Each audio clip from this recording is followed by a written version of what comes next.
Oh, welcome to Libertarians Drinking Coffee Live, a little bit past 3 p.m. on the East Coast.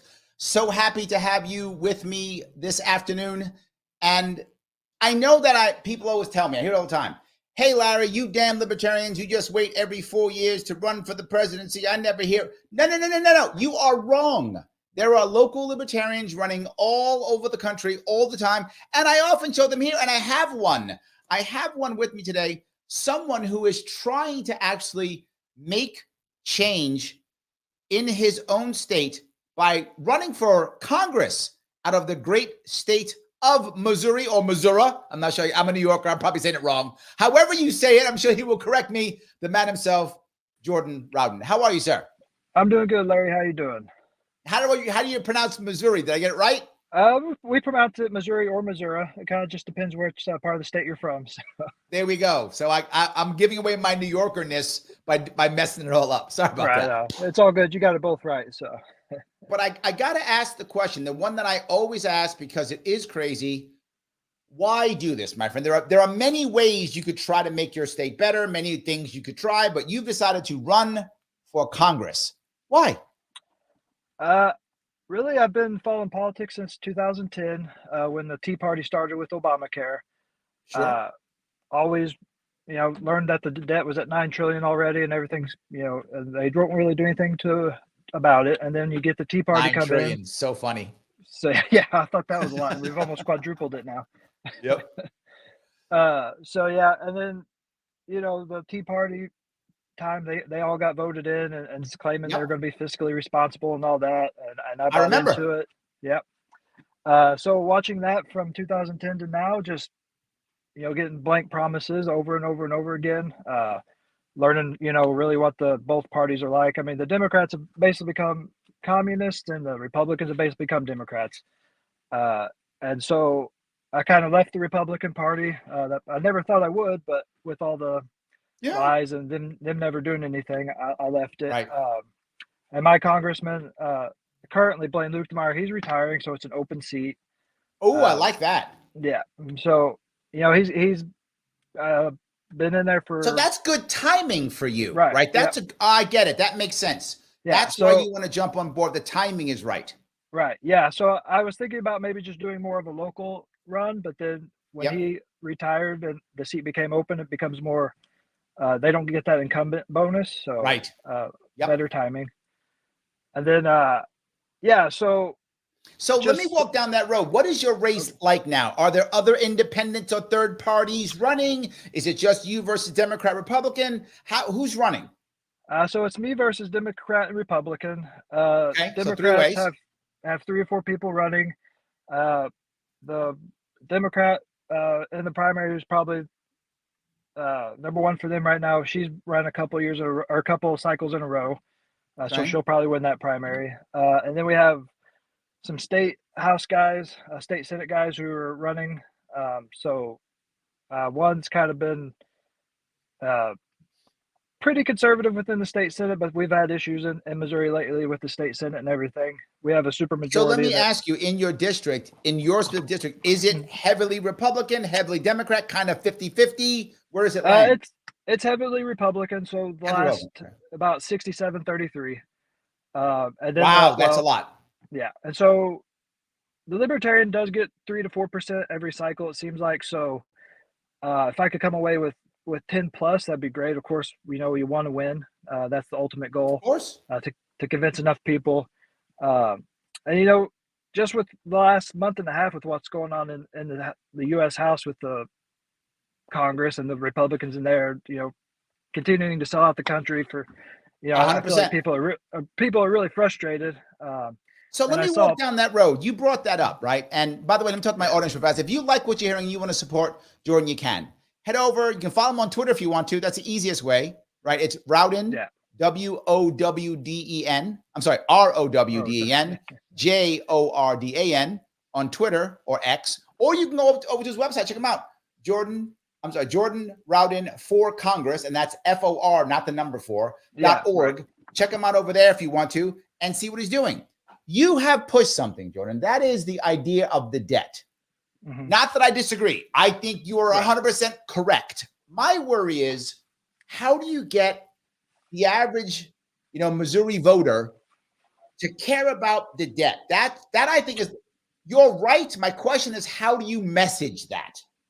Right. With the way inflation is right now, I think that's a hot topic. And so you can tie it to that because as we increase the debt, the spending goes up and prices go up, the supply of the money goes up. So tying it to that and people, hitting it in their pocketbooks, knowing, when this debt goes up and we continue to spend money, prices are going to get heavy because the government's going to continue to tax, or they're going to continue to print money out of nowhere. So I love that idea. You link it to the inflation that we're all feeling. Now they get it. That's brilliant. Are you getting people like agreeing with you when you talk, or are they kind of like spacey? What's happening when you talk? What are you doing? So when we talk, it can be frustrating because they'll say, yeah, I agree with you, but then you got to try to convince them to vote Libertarian because that's where the problem comes in. They got don't. It. Okay. So they're like, but you guys, well, I get it. You think you're wasting your vote, but you're also wasting your vote continuing to do what we're doing because nothing's changing. It's insanity. Right. Just doing the same thing over and over again. So what I always say, and I think it tends to work for me generally, not always, but generally, is when people say I'm wasting my vote, I say, look, you know what's already happening, right? In New York, in New York, I have the opposite of you. Everyone's Democrats, right? You got all Republicans, I got all Democrats. I got the opposite. So what I say is, the Democrats going to win in my state, right? You know that. Right. So why that's the wasted vote. If you vote for the Libertarian, you're telling the people who are winning that you're sick and tired and you got to make some change. That is a real message to them. That's what I often say. I don't know, that may work for you. I don't know.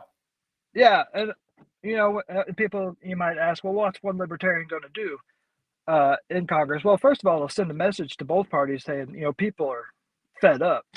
100%. And if they're not going to, actually represent their constituents, they're going to turn on them and they're going to start voting for somebody who actually will do what they say and follow the values that they actually believe in. Absolutely. So let me grab a couple comments real fast. Joe is teasing me. He says, Libertarians driving cars, getting coffee. I like that. No, I'm just drinking coffee. He's drinking water. He's better than me. I'm drinking coffee. Yes, exactly. He's healthier than I am. This morning. So there we go. So yes, we're doing it already. So yes. So Michael Vossi from No Sounds Allowed, he says, if you don't win, what is the single most important issue you want to promote or change? Yeah, that's a good point. I mean, look, obviously, I get that your principle, it's obvious. I want you to win, obvious. I also know the odds are against you. I get that. Right. So if you don't win, what is something you want to just promote, maybe get out there or change? I think, like I said, it's been very heavily focused on the debt because I think that is America's number one problem long term. Because if nothing's done with it, eventually the fiat currency is going to collapse. We've seen it throughout history, where our debt to GDP is over 100% now. It's over $1 trillion. Every 100 days is added. So eventually, inflation is going to keep skyrocketing like it is. And even if they do say what Trump did, get a Republican in, and we get better growth, it's still not going to deal with the debt. It might it might expand the timeline a little bit, but ultimately the spending is where the problem is and where people. So just getting people to realize that and put pressure on Congress and on DC to actually rein in the spending. I think that would be the main goal for me to get out and the main, win other than actually winning the race. Wow. Well, you got some people here who like it. James says, I think our country should aim for $1 trillion surplus by increasing taxes, cutting spending, growing the tax base, and abolishing trash programs for any chance to cut the deficit. Now, I don't think you're going to agree with the raising taxes part, but I get what he's saying. But he does agree with you on the idea of the debt, 100%. James is with you on the debt part. What about the $1 trillion? Do you have a number? James thinks $1 trillion is the number. Do you have a number in your head that you think is the right number? I always thought $1 trillion would be good. That puts us on the right track. That would put us about 35, 40 years by the time, you hit 2025 hits. So as long as we could keep that and trust, but you can't trust politicians. So that's always a problem sometimes to keep their word. But $1 trillion would probably be a very good start, very doable. The increased taxes, don't agree with that. I think a lot of the problem, the two main drivers of the debt are Social Security and Medicaid. And so what, people are afraid to get rid of that because, that's just scary. they've grown up with that. That's what they're used to. But you can do the math. If somebody works, a $30,000 job a year for 40 years, paying in just their portion of Social Security, which is like 6%, and they get the average return the market's had in 50 years, they can almost be a billionaire by the time they retire. And that's their money. It's not the government, doing whatever, they've already stole basically everything from Social Security. Yes. So you have more autonomy. And so by doing that, you could remove the two drivers of your debt. And I get it. It's scary. People aren't used to that. Yeah. And ultimately, I believe in private charity. But you just did something, Jordan, that I like. You just did something that I like. You didn't just say cut it. Right. The reason why people get afraid is so many people just go, get rid of it. And we go, now what? But you said, no. We could invest it as a way of making it work that we can still support. And I think so many people think libertarians are about make grandma starve in the streets. Right. No. When we're like, no, let's find a community, family, personal answer to make sure grandma doesn't starve in the streets. Let's not use government to do that. And I'm glad you brought that up. Right. Keep it local. So then you're connected to your community. You know, they know your needs better than the government does. And Americans are the most charitable people in the world already. So if you give them more of their tax money back, they're going to even be more charitable. So I think there's, plenty of, I get it. It's scary. People are used to the government security.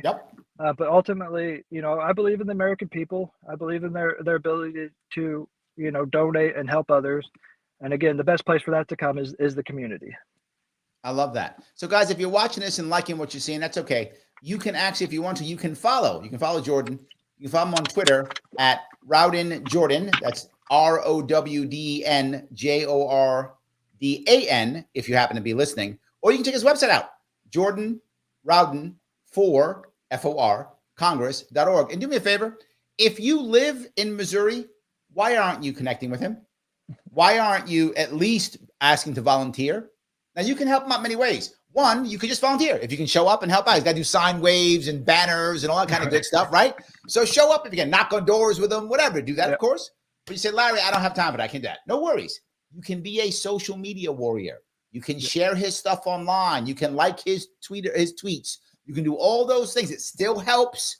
You can phone bank for him if you want to. There's lots of things you can do. So Larry, I don't have time for any of that. Okay, because you're so busy making money. I got you. Then give him some money instead then, wise guy. You don't have any time for him? Give him some money. No worries. Head over there. Donate what you can. Now, he's a federal candidate, so you cannot donate more than $3,300. So don't do that. I know some of you are like, I want to give Jordan $10,000. I know you do. You can get him in trouble. Don't do that. Right. $3,300 or less. But the reality of I'm teasing, $10 will help. $10 is Facebook ads. $10 is another banner, T-shirts, whatever, right? Everything you can do will help if you can support a local candidate, because when guys like Jordan bust their rump and make something happen, they're setting the stage for so many things in the future. So if you can support him in Missouri, please do so. If you're not in Missouri, you can click like, even if you're not in Missouri. You can do that. Click like on Missouri. Oh, good. Just click a like. I don't care which one you pick. It's all good. So let me go one step further, Jordan, if I could ask. You focused on the debt. Great. Are there any other issues that are affecting your district locally that you think people are going to be bugging you about besides the debt? I think there's three others. There's the unwarranted surveillance that, Americans are under through FISA. Sure. So I try to bring that up, especially since they just renewed it. It's been abused like 250,000 times on Americans, which it's not supposed to be used on Americans at all. And then immigration, it's always a big issue. It's always coming up. Is there a crisis in your area for immigrants? I know in New York City, we're getting hammered. How about your area? Yeah, we don't see it as bad, but we do see some. I think more so in the cities, so St. Louis area, Kansas City, Springfield, kind of. But just a functioning immigration system, similar to what we had at Ellis Island. People come in, you do a background check. You can give them work visas, whatever. But if they got, a criminal background, we can't really allow them in because you don't know what's going on. So, Right. And then if they commit a crime while they're here, I mean, on their work visa, you can send them back too. But yeah, but just something that actually functions and works for the good of, everybody, I think. Not just completely shutting it off, but not just complete open borders where anybody's coming through like we have right now. Right. So immigration is people concerned. Surveillance. Is there one more, or is that kind of the ones? And then just Second Amendment protections. It seems like now we're always trying to get our guns taken from us in some way or constantly. Another. Yeah. And then up in New York, I saw, I can't remember, but he got 10 years for just building his own gun. So, Dexter Taylor is his name. Taylor, yep. Dexter Taylor. Yes, absolutely. Yeah, and the judge said Democrats love black people, and they put a black man in jail for 10 years for being a gunsmith. Yep. Yeah. So yeah, just those protect, because I mean, the judge said don't even bring the Second Amendment up here. So yes, she literally said the Second Amendment doesn't apply in this courtroom. Yeah, just crazy. Yes, that's my judges. So we have wonderful judges here in New York. I'm sure everyone watching is like, what? Yes, that's our judges here. Yes, they do embarrass us often, but yes. So, but let me ask you the next question. A much more of, I guess, an operational question, not more of a policy question. Right. How are you going to make impact, man? This is a hard thing. Running for office is tough. People who've done it know it's tough. It's not easy.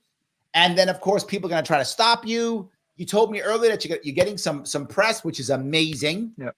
How else do you make an impact? Is this like a ground game? Is this a social media game, a combo? What are you doing? Yeah, right now it's been mainly social media and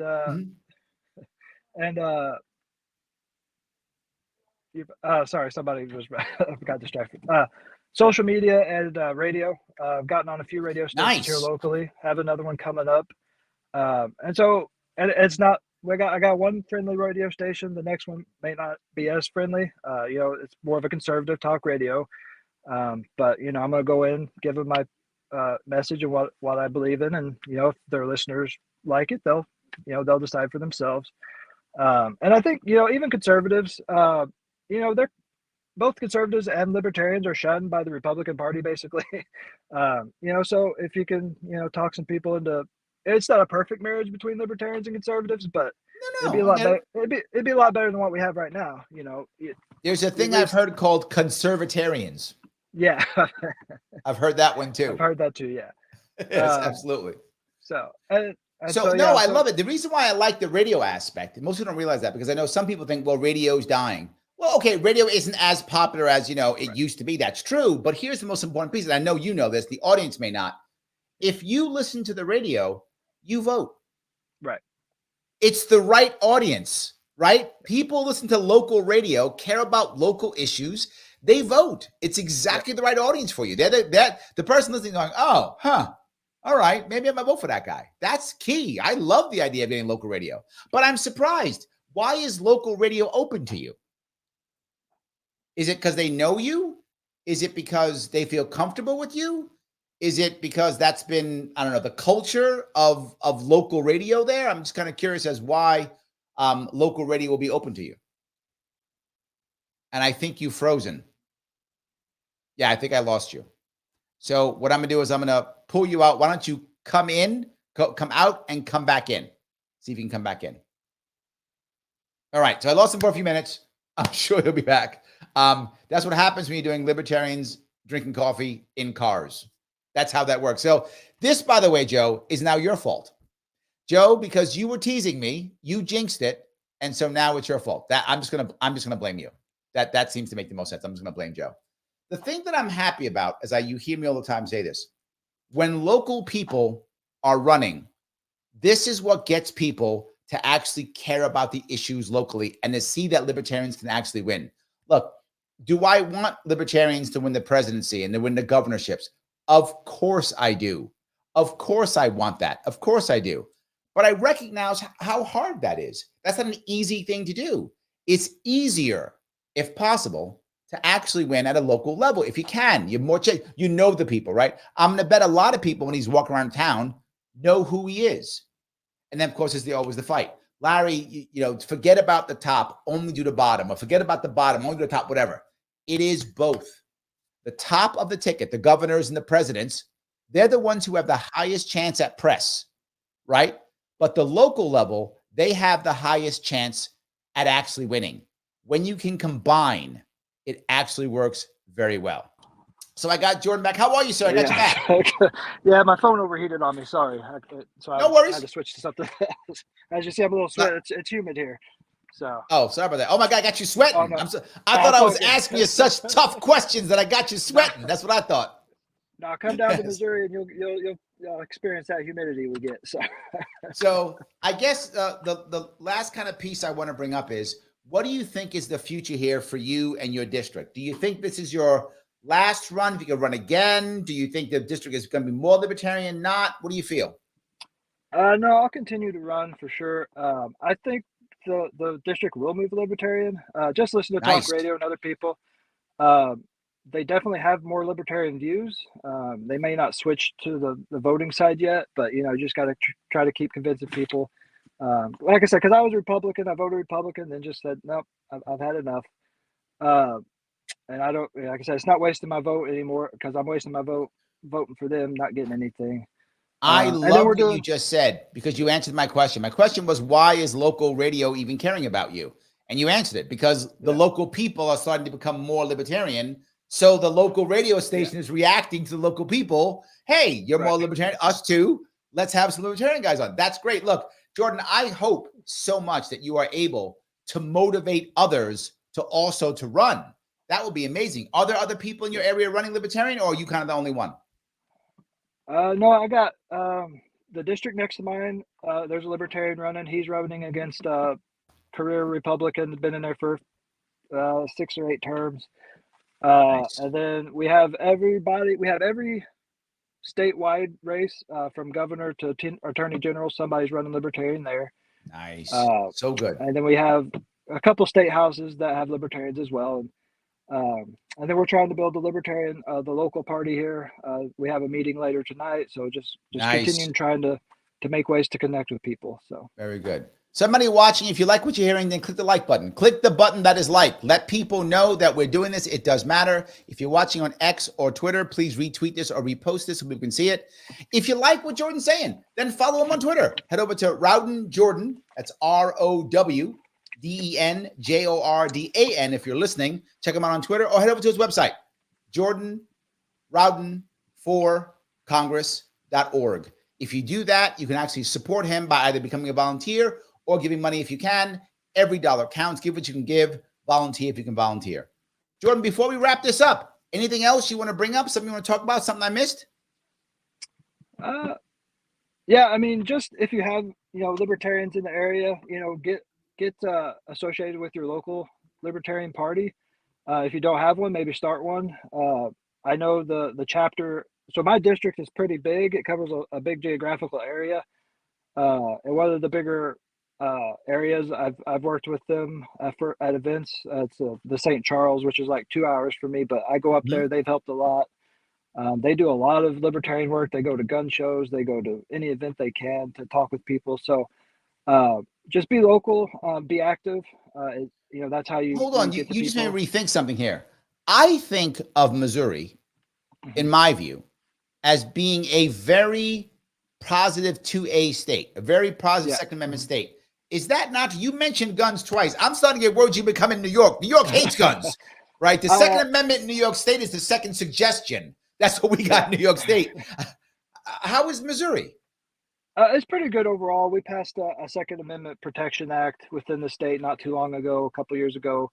But it's like anywhere. You get into the country areas, the rural areas, you got no problems there. But if you go into a city, they'll try to be a little more strict with it.